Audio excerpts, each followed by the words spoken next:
भैया ये कथा बहुत अद्भुत हुई। ट्रस्ट अरीना में ये कथा इसलिए अद्भुत हुई कि लगभग 8 मंदिरों के लोगों ने मिलकर इस कथा का आयोजन करवाया है। और पहली बार इतने मंदिर इकट्ठे हुए होंगे, क्योंकि मंदिर इकट्ठे होना बड़ा कठिन है। क्योंकि हर मंदिर का मुखिया अपने मंदिर को इस देश में सुपर बनाना चाहता है और नंबर 1 बनाना चाहता है। पर ये कथा इतनी प्यारी हुई, इसका मैसेज बहुत लंबा जाएगा कि पहली बार सभी मंदिरों के पुजारी, आचार्य, मुखिया, उनके प्रेसिडेंट इकट्ठे होकर के कथा का आयोजन करवा रहे हैं। ये अच्छी बात, ये हो जाए तो क्या कहना। लेकिन आजकल तो भगवान सबके अलग अलग हो गए। बोले ये उनके भगवान, ये उनके भगवान। सच बोले, हम लोग बुरा ना मानना, आज से तुम कसम खा करके जाओ, सबसे पहले तुम किसी के नहीं हो, हिंदुस्तान के हो। तुम्हें पहला उत्तर तुम्हारे मुंह पर होना चाहिए, हम हिंदुस्तानी हैं और सनातनी हैं। इसके बाद में कोई परिचय पूछे तो बता देना, नाम बता देना, सरनेम बता देना, पर सबसे पहले तुम कहना हम कट्टर सनातनी हिंदुस्तानी हैं। और जहां भी हिंदुस्तानियों के ऊपर लफड़ा आए, तुम्हें सौगंध है अपने पूर्वजों की। तुम्हारे पूर्वज एकता के लिए मर गए, तुम उनकी आत्मा को शांति देना चाहते हो तो प्रत्येक भारतीयों से प्रार्थना है, विदेश में रहने वाले प्रत्येक सनातनियों से प्रार्थना है, अपने देश के मान को बढ़ाना चाहते हो। हमसे लोग पूछते हैं कि आप विदेश क्यों आते हो? हम देश को देख रहे हैं, हमें विदेश जाना बहुत जरूरी है, हम अभी विदेशों को समझेंगे। हम चाहते हैं एक दिन ऐसा हमारा भारत बने कि भारत का कोई भी हिंदू विदेश की वीजा को अप्लाई ना करे, विदेशों के लोग भारत में आने के लिए अप्लाई करें। आपके न्यूजीलैंड जैसा हमारा भारत हो जाए, ताकि न्यूजीलैंड के लोग भी कम से कम घूमने ही सही भारत आए। हमारा ये उद्देश्य। सच बताएं, आप लोगों की मन की बात बता रहे हैं, कोई नहीं चाहता कि हम भारत से दूर हों। कौन चाहता कि वो गलियां छोड़ें? कौन चाहता कि माता पिता की छांव छोड़ के यहां आए? कौन चाहता कि वो आंगन छोड़ें?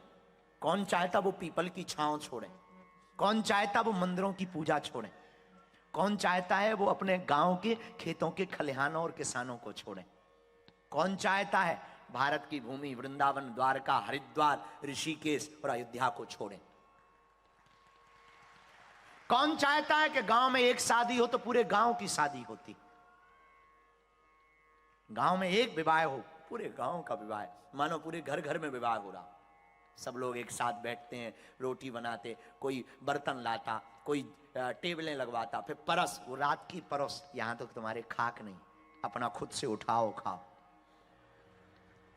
हमारे भारत में तो बड़ा मजा आता है साहब। हम जहां रहते, अभी बागेश्वर धाम पे अन्नपूर्णा चलती है, रोज भंडारा, उसमें भंडारा चलता, 5 साल हो गया है, रोज भंडारा चलता बागेश्वर धाम पे। उसमें क्या मजा आता हमें तो आज हम सुबह से बहुत मिस कर रहे हैं, बहुत याद कर रहे हैं बागेश्वर धाम को, अन्नपूर्णा को, भारत को, वो गलियों को, वो माता की छाँव को, वो पिता के प्यार को, वो चाचा की डांट को, वो गाँव के पीपल को, वो देवी मंदिर जाने को, वो बागेश्वर हनुमान जी की आरतियों को, वो बागेश्वर धाम पर परिक्रमा लगाने को, वो अन्नपूर्णा में भंडारा वितरण को।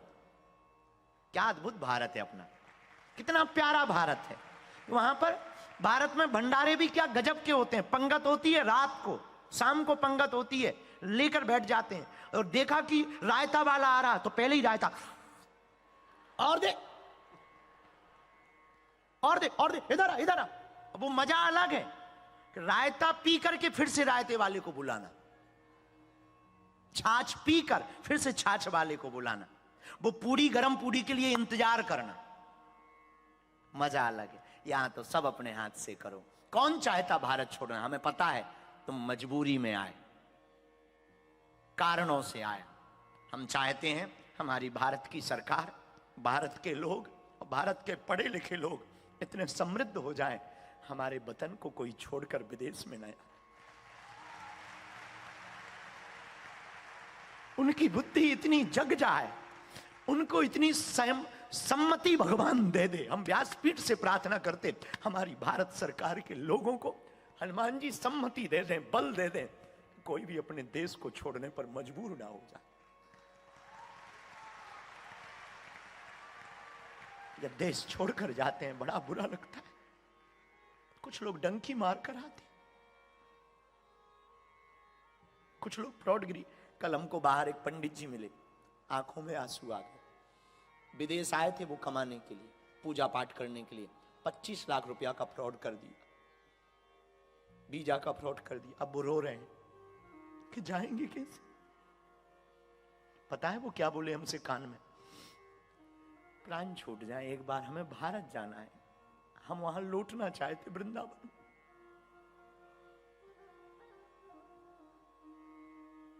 बुरा मत मानना, आप लोग बहुत अच्छी जगह हो, पर सच बोले अपना भारत सबसे प्यारा है,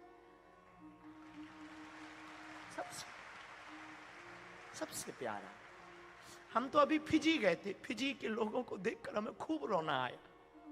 इस बात पे आया कि इनके पूर्वजों ने कितने कष्ट सहे।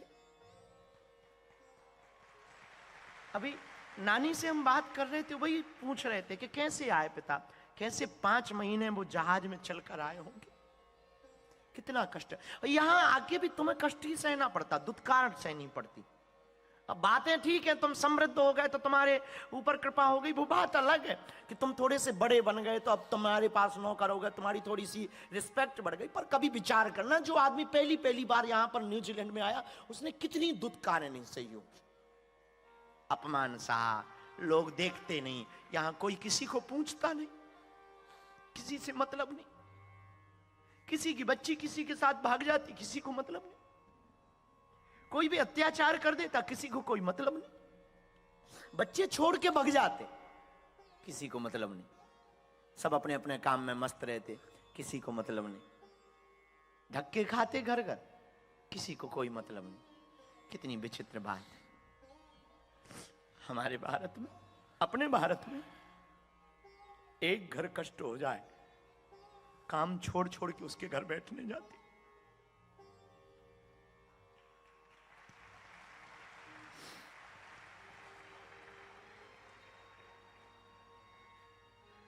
बहुत प्यारा है भारत,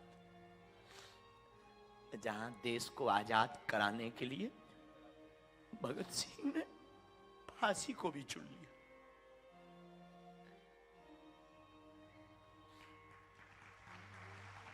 आपके पूर्वजों ने उस देश को आजाद कराने के लिए प्राण दे दिए। हम लोग लड़ते, सब कुछ करते, पर अंत में एक हो जाते। हम लोग भारतीय बहुत प्यारे, कितना कष्ट सहा हम लोगों ने, कितनी दुत्कारें सही। हम तो आज सुबह से बहुत अपनी माँ को बहुत याद कर रहे हैं,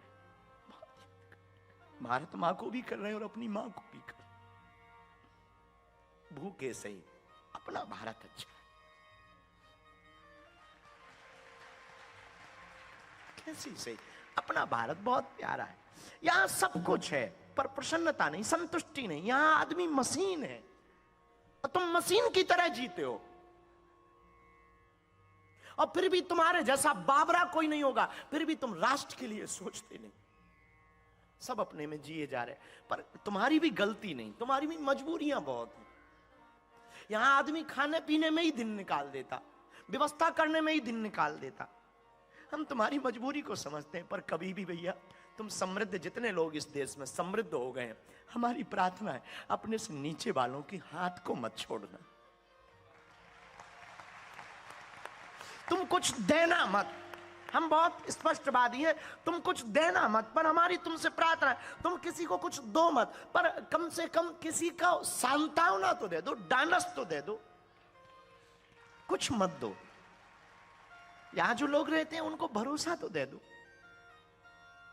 बुरा ना मानना, तुम्हें लगता होगा कि तुम बहुत अमीर आकर के इस देश में, बहुत से लोग विदेशों में इसलिए जाते हैं कि हम वहां जाएंगे पैसा बहुत कमाएंगे, फिर रोते,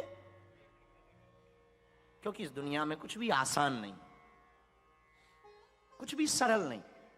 लेकिन हमको बुरा तब लगता जब दिल्ली की खबर छपती है एक प्रतिष्ठित न्यूज में, और खबर ये छपती है कि बेटे ने फोन लगा करके विदेश से कह दिया, अमेरिका से, कि मैं मां के अंतिम संस्कार में नहीं आ सकता हूं, मैं पैसा मनी ऑर्डर करके भेज रहा हूं, तुम लोग ही मां का अंतिम संस्कार कर दो। तब पीड़ा होती। तब फिर दिल हमारा फटता है कि उस माँ ने तो नहीं कहा कि मैं पेट से इसको जन्म नहीं दे सकती। उसने तो 9 महीने कष्ट सहे, उसने तो तुम्हें जन्म दिया, उसने तो नहीं कहा कि मैं जन्म नहीं दे सकती। पर तुम आज समृद्ध हो गए तो तुम मां को भूल गए। और बुरा मत मानना न्यूजीलैंड के पागलो, तुम मां को भी भूल गए हो, भारत मां को भी भूल रहे हो। वरना हमें आने की क्या जरूरत, कथाएं तो हम भारत में भी कर लेते हैं, भीड़ तो भारत में बहुत है, वहां भी कष्ट कम नहीं हुए। हमारे इतने दिन सेवा, 16 साल दरबार लगाते हुए भी अभी भी भारत खुशहाल थोड़ी हुआ। अभी भी हमें वहां बहुत गली गली में काम करना है, अभी भी हमें गांव गांव के लोगों में काम करना। इसलिए पिछले दिनों हमने अपने जन्मोत्सव पर प्रण लिया कि अब हम भारत में हवाई जहाज या ट्रेन से धर्म को नहीं बचा सकते, अब हम भारत में पैदल यात्रा करेंगे। क्योंकि हमसे अमीर बहुत मिल लेते, गरीब नहीं मिल पाते। आप लोग तो बहुत सरल तरीके से बैठ गए इतने नजदीक, भारत में बेचारे हमारे लोग हमारे इतने पास भी नहीं बैठ पाते, 2-2 किलोमीटर दूर बैठ पाते। 10-10 लाख की भीड़ में हमें बहुत कष्ट होता है। हमें जो हनुमान जी ने कृपा दी है वो मजे लेने के लिए नहीं दी। लोगों को लगता होगा कि कथा करना सरल है, विदेश जाना, भारत के जो हमें लाइव हमसे जुड़े लोग वो भी कई बार सोचने लगते कि अब तो गुरु जी विदेश जाके मजे। क्या बताएं साहब, अब तुम्हें हम अपनी पीड़ा क्या बताएं कि हम क्यों आए और इसके पीछे कितनी कठिनाइयां हमें बड़ी सहने पड़ती। हमारा खान पान अलग है, रहने का स्वभाव अलग है, जीने का ढंग अलग है, हमसे प्रोफेशनली रहा नहीं जाता। हम आप लोग कल जूता पहन के कथा सुन रहे थे, हमें पीड़ा हो रही थी। अब क्या बता दें। और पीड़ा इसलिए हो रही थी कि तुम विदेश में रहते हो तो क्या हुआ, क्या तुम सनातन नहीं जानते? तो तुम कहते हो कि तुम सनातनी हो, झूठी मिथक बातें बोलते। हमको पीड़ा हो रही थी, लेकिन क्या बोलने, यहाँ की मजबूरी है, ठंडी बहुत है, नीचे भी ठंडा बहुत है, यहाँ की ठंडी खतरनाक है। क्या कह दें, तो हमें अच्छा नहीं लगता साहब। लोगों को लगता, जो लाइव हमें देख रहे, जो भारत में बैठे लोग, इस बार जब हम वापस गए थे ऑस्ट्रेलिया से, हमारे गांव के आ जाते हैं, हमारे गांव के सब प्यारे आसपास के वो आ गए। आजकल आप ना बूढ़े बूढ़े लोग बहुत विदेश जा रहे पंडित जी, अच्छा लगने लगा होगा। अब उन्हें क्या बता ले कि हमारे हृदय में पीड़ा क्या है। हमें पीड़ा तुम्हारे बच्चों की है जो तुमसे दूर हो जाते हैं। हम चाहते हैं वो तुमसे दूर ना हो। हम चाहते तुम्हारी बेटी का कन्यादान तुम्हारे हाथों से हो। देखिए कितने माँ बाप यहां नहीं बैठे जो अपनी बेटी का कन्यादान नहीं कर पाए, और कितने बेटा नहीं यहां बैठे जो अपनी मां का अंतिम संस्कार नहीं कर पाए। पिता के मरे में नहीं पहुंच पाए, तुम परिवार के दुख में नहीं पहुंच पाए, और तुम कहते हो कि तुम समृद्ध हो गए, तुम कहते हो कि तुम गुणज्ञ हो गए, तुम कहते हो कि तुम सफल हो गए। हम इसको सफलता नहीं मानेंगे। मजबूरी तुम्हारी है तो तुम न्यूजीलैंड में रहो, पर हम तुमसे प्रार्थना करेंगे कि अपने दिल में मां और भारत मां को जरूर जिंदा रखना। तुम्हारी मजबूरी है तो बात अलग है। अब मजबूरी तो है, तुमने यहां सब साम्राज्य जमा लिया, हम भगा भी तो नहीं सकते। और सरकार से भी हम क्या कहें, कौन सा सरकार हमारी सुनती है? हम तो लोगों को ही सुना सकते हैं, लोगों को ही बता सकते हैं। पर सच बोलें, क्या कह दें, यहाँ आने के बाद हमें वो जब वो हमने न्यूज पढ़ी, वो दिल्ली वाली न्यूज, तो दिल फट गया। इसलिए फट गया कि वो विदेश में बड़ा अधिकारी बन गया, अमेरिका में, लेकिन मां के लिए फोन लगा के कहता है टाइम नहीं है। अरे निकम्मे, कभी विचार किया तूने? तेरे लिए मां के लिए टाइम नहीं, और मां ने तो 9-9 महीना तेरे लिए टाइम निकाला। उस भारत में निकाला जहां पर नारा दिया जाता, रोटी कपड़ा और मकान मांग रहा है हिंदुस्तान। अब तो बहुत समृद्ध हो रहा भारत, अब तो बहुत विकास कर रहा हमारा भारत, अब तो बहुत बढ़ रहा है हमारा भारत। लेकिन भारत को अंदर ही अंदर राजनीतिक रोटियां खोखला कर रही हैं, भारत को जातिवाद खोखला कर रहा है। लेकिन विदेश में रहने वाले हम, ठीक है, उससे हम निपट लेंगे, आप चिंता मत करो, हम निपटेंगे, हम करेंगे कोशिश, हम हिंदुओं को जगाएंगे, हम कोशिश करेंगे। आपको हम प्रार्थना करना चाह रहे हैं। आज की कथा कहने के पहले मेरे प्रियजनों, मेरे आत्माओं, आप हमारा परिवार हो। सच बोले, हम आपको मिलने आए। हम पैसा कमाने नहीं आए। आप ये भ्रम छोड़ देना, ये आप दिमाग से, मन से निकाल देना कि हम तुम्हारे पास डॉलर कमाने आए या तुमसे संपत्ति लेने आए। ये बातें छोड़ दो। हमारे लिए हमारा हनुमान दादा काफी है।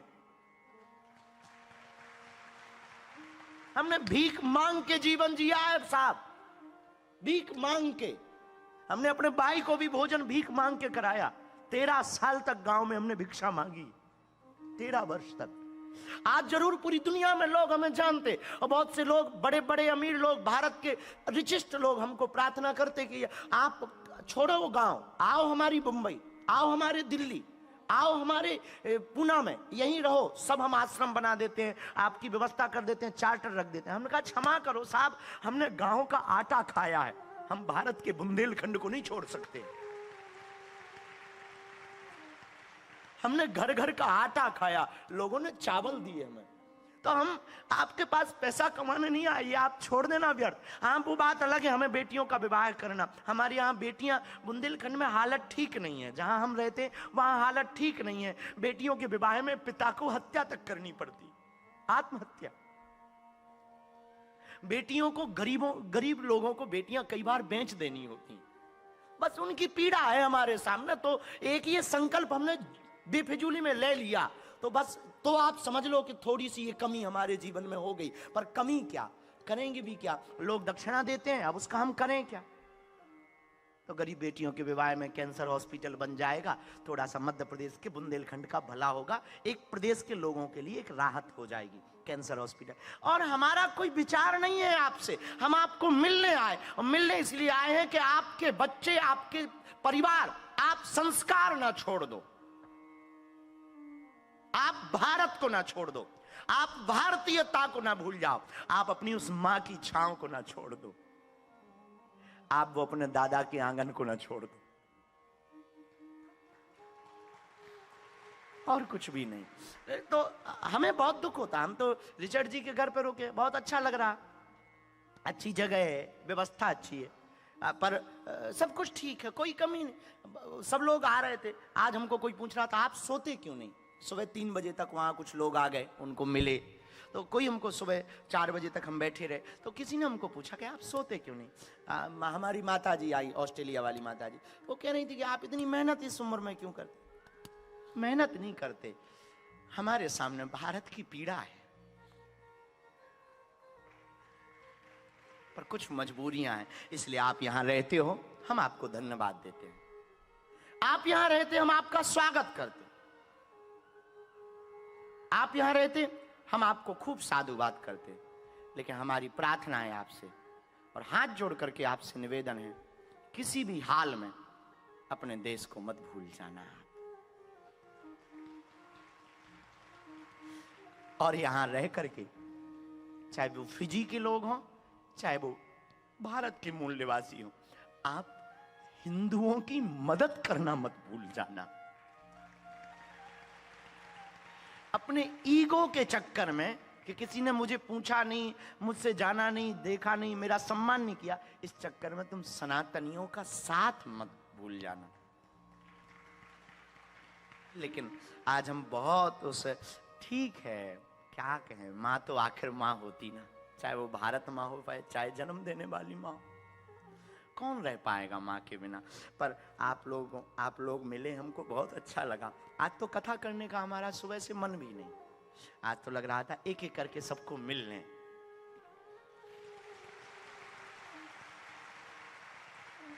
आज सुबह से ही मन कर रहा है कि सबकी बाहें पकड़कर तुम लोगों के बीच में बैठ के कह दें तुम हमारे हो।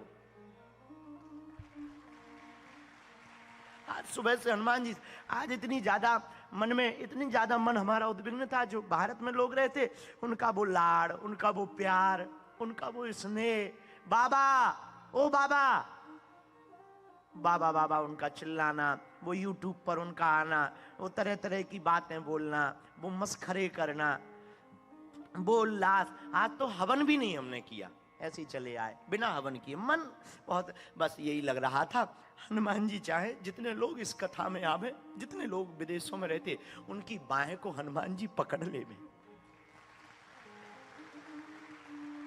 तुम्हारी पीड़ा को हनुमान जी दूर कर दे, तुम्हारी समस्याओं को सुन ले बालाजी, तुम्हारी अर्जी सुन ले बालाजी। कथा तो तुमने बहुत सुनी, बहुत दरबारों में तुम गए, यहां भी फ्रॉडगिरी है। हम तो कल बैठे बैठे सब देख रहे थे, लंबे लंबे स्कैम है चमत्कारों के नाम पर, देवी देवताओं के नाम पर। क्या कह रहे हैं अब हमारी तो कुछ समझ में नहीं आता कि आप लोगों को क्या कह रहे हैं, पर बस इतना कह सकते हैं, आप लोग एक रहो, परिवार को मत भूलना। कितने भी बड़े बन जाना, कृपा करके परिवार को मत भूलना। कृपा करके अपने भारत को मत भूलना। हम तो मेहमान हैं 3 दिन के, हम चले जाएंगे कल, आज की बात है, कल रहेंगे, परसों चले जाएंगे वापस, लेकिन तुम मत भूलना, तुम यहां रह करके भी सनातन को जगाए रखना। हमारा कोई ठिकाना नहीं, जीवन बड़ा हमारा विचित्र है, हमारी जिंदगी बहुत विचित्र है, शत्रु बहुत पीछे लगे हैं। उसके पीछे कारण सिर्फ इतना है कि हम हिंदुओं को जगा, और ये कोई बड़ी बात नहीं, हमें डर भी नहीं है। आप ये भी मत सोचना हम आपसे सिंपैथी भी नहीं चाहते, हम बहुत स्पष्टवादी आदमी, ना हम आपसे कोई सिंपैथी चाहते, ना हम आपसे कोई अपेक्षा करते हैं। आपसे सिर्फ इतनी अपेक्षा करते हैं कि आपके दिल में राम और आपके दिल में राम का देश जिंदा रहे, बस। कोई अपेक्षा नहीं है हमारी, तुम ये भूल जाना। हम बहुत उल्टे आदमी, हमारी तुमसे कोई बहुत कोई अपेक्षा नहीं तुमसे। इतनी अपेक्षा है कि तुम्हारे चेहरे पर स्माइल बनी रहे, हमारा काम सिर्फ इतना है। और हम किसी काम के लिए आए भी नहीं, और हम कर भी नहीं पाते। संगीत हमारा ठीक नहीं, गा हम पाते नहीं, पढ़े लिखे हम है नहीं कि हमने बहुत पढ़ाई की हो, गुरग हो गया। गुरु कृपा है, हनुमान जी जो बुलवा दे। कथा एक अलग विषय है, हमारे दादाजी करते थे, बात अलग है। हनुमान जी ने जो प्रसाद दे रखा वो हम आपको प्रसाद के रूप में बांट रहे। पर हम जितने लोग यहाँ बैठे, हम चाहते तुम्हारी बाहें को हमारे बजरंग बली पकड़ ले।